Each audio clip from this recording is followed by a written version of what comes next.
मैंने पढ़ाई तो बहुत हार्ड वर्किंग किया था। लास्ट मोमेंट में मैंने पूरा ईयर सीरियस होके पढ़ा था। मैं जानती थी कि मुझे शुरू से ही पढ़ने में बहुत मन लगता था, इसलिए मैं चाहती थी कि मैं अच्छा स्कोर करूं। और इसमें सबसे ज़्यादा सपोर्टिव मेरे मम्मी पापा का रहा है, मेरी दीदी का रहा है, मेरे पूरे फैमिली का रहा है। मेरी मम्मी तो काफ़ी सपोर्टिव रही है पूरे टाइम मेरे साथ। वो चाहती थी कि मैं अच्छा करूँ, वो जानती थी कि मैं अच्छा कर सकती हूँ, इसीलिए मेरा सपोर्ट कर रही आई है मम्मी।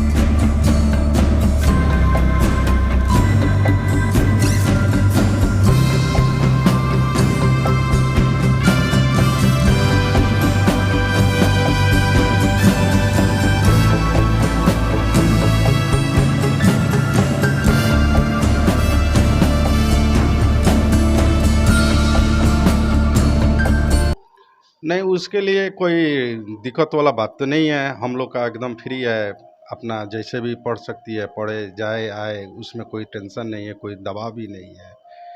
तो आरती बिटिया पढ़कर क्या बनने वाली है? जी, मैं बैंक पीओ बनना चाहती हूँ, एकदम कन्फर्म। अच्छा। यही देना चाहते हैं कि आप अगर मेहनत कीजिएगा कंटिन्यूस तो आपको आगे जाके ज़रूर फल मिलेगा। आप इतना पैनिक मत होइए, सुसाइड वगैरह मत कीजिए। आप कहीं न कहीं जाके सक्सेस ज़रूर करोगे, अगर आप कंटिन्यूअस मेहनत करोगे तो आपको रिज़ल्ट ज़रूर मिलेगा। बस यही कहना चाहते हैं। मैं आरती को 12th के टाइम बहुत सपोर्ट की हूँ। लास्ट मोमेंट पे इसने मुझसे बहुत ज़्यादा गाइड लिया। लाइक कैसे प्रेजेंटेशन करते हैं, कॉपी आंसर शीट कैसे उसको प्रेजेंट किया जाता है। तो नमस्कार, आप देख रहे हैं खबरी और मैं हूं आपके साथ भूपेंद्र कुमार पांडे और अभी मैं मौजूद हूं नागा रोड में। और यहां पे सबसे बड़ी बात मैं आपको बता दूं कि रक्सौल नगर परिषद ही नहीं बल्कि रक्सौल अनुमंडल में आरती कुमारी 440 अंक लाकर दूसरा स्थान हासिल की हुई है पूरा अनुमंडल में। तो चलिए इनसे हम बात करना चाहेंगे। और सबसे बड़ी बात मैं आपको बता दूँ कि कॉमर्स में इन्होंने एग्ज़ाम दिया था इंटरमीडिएट का, उसमें दूसरा स्थान आया है पूरे रक्सौल अनुमंडल में। तो चलिए इनसे हम बात करना चाहेंगे और जानने की कोशिश करेंगे कि आखिर इन्होंने कैसे पढ़ाई की, किनका सहयोग रहा, माता पिता का सहयोग कैसा रहा। तो चलिए इनसे हम बात करते हैं। चलिए आरती जी, सबसे पहले तो आपको ढेर सारी बधाई एवं शुभकामनाएं। Thank you so much. तो कैसे आपने पढ़ाई की और किन किन व्यक्तियों का इसमें सहयोग रहा? मैंने पढ़ाई तो बहुत हार्ड वर्किंग किया था। लास्ट मोमेंट में मैंने पूरा ईयर सीरियस होके पढ़ा था। मैं जानती थी कि मुझे शुरू से ही पढ़ने में बहुत मन लगता था, इसलिए मैं चाहती थी कि मैं अच्छा स्कोर करूं। और इसमें सबसे ज़्यादा सपोर्टिव मेरे मम्मी पापा का रहा है, मेरी दीदी का रहा है, मेरे पूरे फैमिली का रहा है। मेरी मम्मी तो काफ़ी सपोर्टिव रही है पूरे टाइम मेरे साथ। वो चाहती थी कि मैं अच्छा करूँ, वो जानती थी कि मैं अच्छा कर सकती हूँ, इसीलिए मेरा सपोर्ट कर रही आई है मम्मी।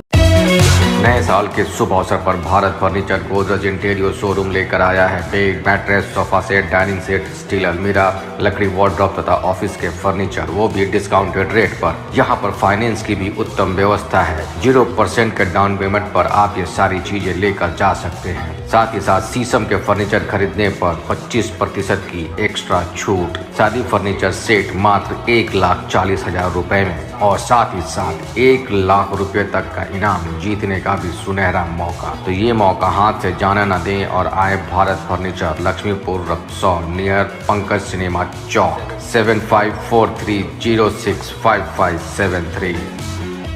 तो आप कितना समय देते थे पढ़ाई में और खेलना कितना ज़रूरी है, इसके बारे में बताइए।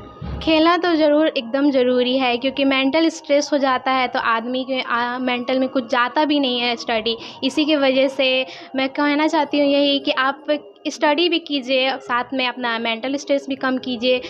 थोड़ा देर मोबाइल चला लीजिए, थोड़ा देर टहल लीजिए, वॉक कर लीजिए। बट मैं ये कहना चाहती हूँ लास्ट टाइम में मैं बहुत सीरियस रही हूँ और मैंने ओवरनाइट पढ़ाई किया है। मैं इतना बता रही हूँ आपको कि मैंने मोबाइल उसमें बीच बीच में थोड़ा रेस्ट के लिए चलाया है, बाकी मैंने ओवरनाइट स्टडी किया लास्ट टाइम पे। क्या मोबाइल से भी कुछ सहयोग लिए हैं आप पढ़ाई में? जी एकदम लिए हैं। मैंने हिंदी भी पूरा मोबाइल से ही पढ़ा था, पूरा हिंदी का कोर्स। और बाकी अकाउंट्स भी मैंने काफ़ी हेल्प लिया था यूट्यूब से, क्योंकि मैंने लास्ट टाइम पे छोड़ दिया था कोचिंग अकाउंट्स का, और मैंने सेल्फ स्टडी करके और यूट्यूब से थोड़ा बहुत हेल्प लिया था। ज़्यादातर सब घरों में देखा जाता है कि बच्चों को मोबाइल से दूर रखा जाता है, नहीं दिया जाता है।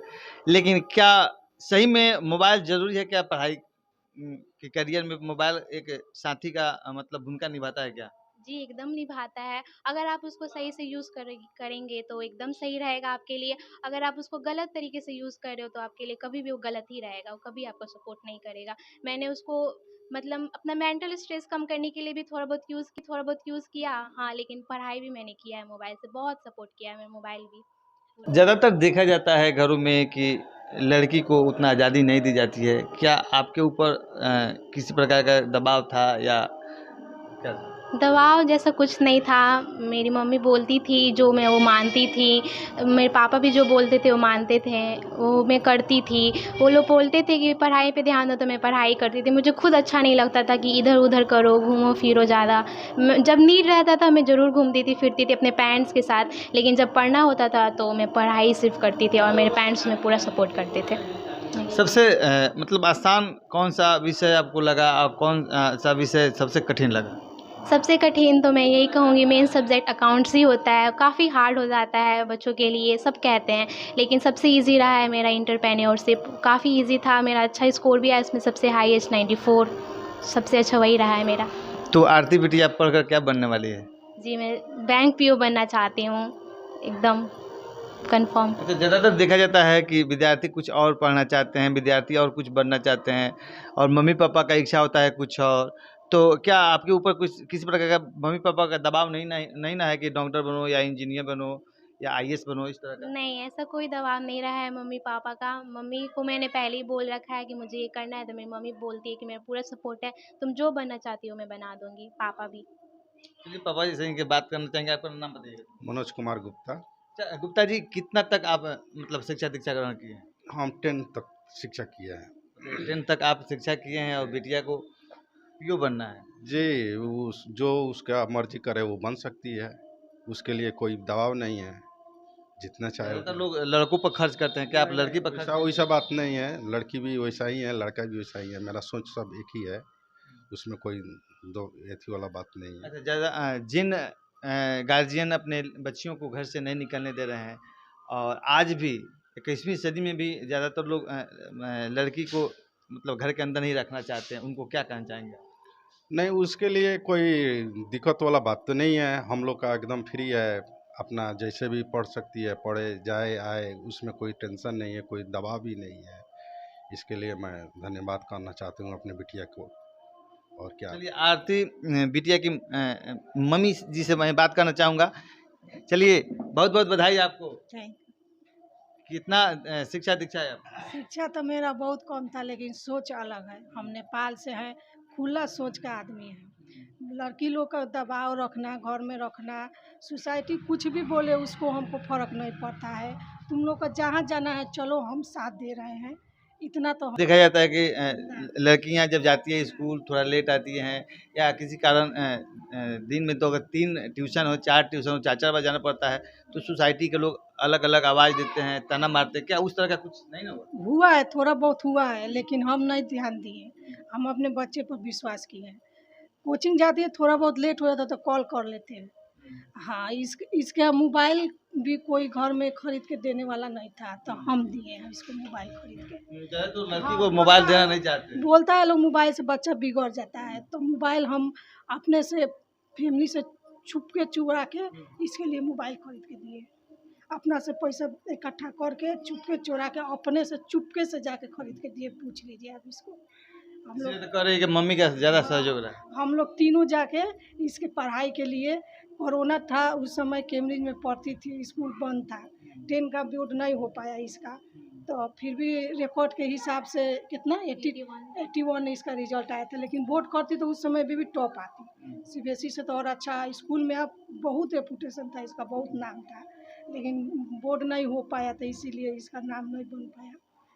लेकिन हम उसी समय अभी 10 नहीं की थी, उसी समय हम बोले जो तो स्कूल बंद है, कोचिंग नहीं जा पा रही है, तो पैसा इकट्ठा करके बचा के और बहुत मुश्किल से इसके लिए मोबाइल खरीद के दिए। क्या करें? कहता है लोग ये लड़की को उतना छूट मत दो, लेकिन हम बोलते हैं नहीं ठीक है, बाहर जाने में थोड़ा रिस्क है तो हम साथ देंगे। हम तुम लोग का जहाँ जाना है मेरे साथ चलो, तो हम कॉलेज वॉलेज इस लोग का लेकर जाते हैं। एडमिशन हम अपने से चुपके से कराए इसका। चलिए बहुत बहुत धन्यवाद। उस समय में बहुत प्रॉब्लम था, तो हम अपने से एडमिशन कराए, हर चीज़ अपने से करती हैं। चलिए आरती का कहना है कि मेरी दीदी का भी बहुत ज़्यादा सहयोग रहा, कॉलेज ले जाना या एग्ज़ाम में लेकर जाना, कैसे एग्ज़ाम देना है, किसको पहले देखना है, क्या क्या टिप्स आज देख करके जाना है, तो चलिए इनसे हम बात करेंगे। चलिए अपना नाम बताइएगा। जी, मेरा नाम आंचल गुप्ता है। मैं बोलना चाहूँगी, मैं आरती को 12th के टाइम बहुत सपोर्ट की हूँ। लास्ट मोमेंट पे इसने मुझसे बहुत ज़्यादा गाइड लिया। लाइक कैसे प्रेजेंटेशन करते हैं, कॉपी आंसर शीट कैसे उसको प्रेजेंट किया जाता है, गेस्ट पेपर से पढ़ो, ये वगैरह मतलब बहुत ज़्यादा हमने सपोर्ट किया। थ्योरी कैसे लिखना है, ये सब मैंने इसको जैसे ये किया, मैंने अपने हिसाब से इसको बहुत सपोर्ट किया है। चलिए अब फिर से हम बात करना चाहेंगे आरती से, कोई शॉर्ट फार्मूला बताइए जिससे हमारे जितने भी व्यूअर्स दिख रहे हैं कि आपकी तरह वो भी नंबर ज़्यादा लाएं। मैं यही कहना चाहती हूँ कि आप फुल ईयर अपने बुक जो होता है बीसीएसई का, वो आप पढ़ाई करें उससे, और लास्ट टाइम पे जो भी गाइड होते हैं उसको आप सीरियसली पढ़ लेंगे, आपका स्कोर अच्छा आएगा। अच्छा, बहुत सारे विद्यार्थी पढ़ने में अच्छा हैं या नंबर उनका कम हो गया है, हार मानकर घर बैठ जाते हैं, कितने लोग तो आत्महत्या करने की कोशिश करते हैं, उनको आप क्या संदेश देना चाहेंगे? यही देना चाहते हैं कि आप अगर मेहनत कीजिएगा कंटिन्यूस, तो आपको आगे जाके ज़रूर फल मिलेगा। आप इतना पैनिक मत होइए, सुसाइड वगैरह मत कीजिए। आप कहीं ना कहीं जाके सक्सेस ज़रूर करोगे। अगर आप कंटिन्यूस मेहनत करोगे तो आपको रिजल्ट ज़रूर मिलेगा। बस यही कहना चाहते हैं। चलिए, मैं भी आपसे कहना चाहूँगा कि हारने की ज़रूरत नहीं है। आपने सुना होगा कि हार के आगे जीत है।